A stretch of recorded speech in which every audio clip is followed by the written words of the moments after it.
Across Africa, iron working began earlier than many realize. When people hear about iron history, they often think of Europe or Asia.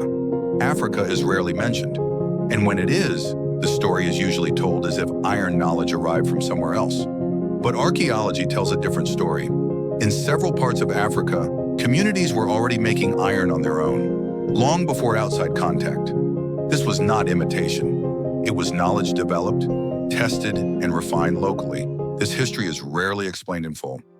So let's take our time and look at it properly. Iron was not just another material. Before iron, many tools were made from stone or wood. They worked, but they wore out quickly. Iron tools lasted longer and worked better. With iron tools, farming improved. Fields could be cleared more efficiently. Harvests increased. Communities became more stable. Iron also changed building. Stronger tools made it easier to shape wood and stone. Homes lasted longer. Settlements expanded. So when a society mastered iron, daily life changed in quiet but powerful ways. This is why iron working matters. It shaped how people lived. Archaeological evidence shows iron smelting in Africa over 2,000 years ago.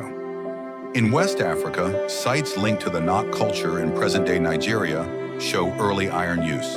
In Central Africa, similar evidence appears in different regions. East Africa also shows early iron working traditions. What is important here is not just the dates. What matters is that these regions developed iron technology independently. The furnace designs, techniques, and methods do not match those from Europe or the Middle East. This suggests local innovation. Africans were not waiting for instruction. They were experimenting, observing, and learning. Making iron is not simple. It requires building a furnace, often from clay and stone. The temperature must be high enough to separate iron from ore. Too little heat in the process fails. Too much heat in the material is damaged. African iron smelters understood this balance. They selected specific types of ore. They controlled airflow. They timed the process carefully. This knowledge was not written down. It was taught through practice, from teacher to student, from one generation to the next. Because of this knowledge, iron workers held respected positions. They were not just laborers. They were skilled specialists. In many communities, iron workers were trusted with important tasks. They made farming tools. They produced weapons for defense. They repaired broken tools. Iron workers supported the entire community. For a long time, African technological achievements were questioned or dismissed. Some historians assumed complex technology could not develop in Africa. Others claimed iron knowledge must have been imported.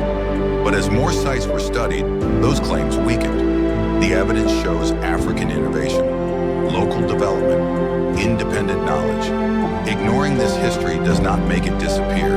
It only limits understanding. African iron working tells a larger story. It shows that innovation existed, skill existed, knowledge existed. This history deserves to be taught clearly and honestly, not as an exception, but as part of the human story.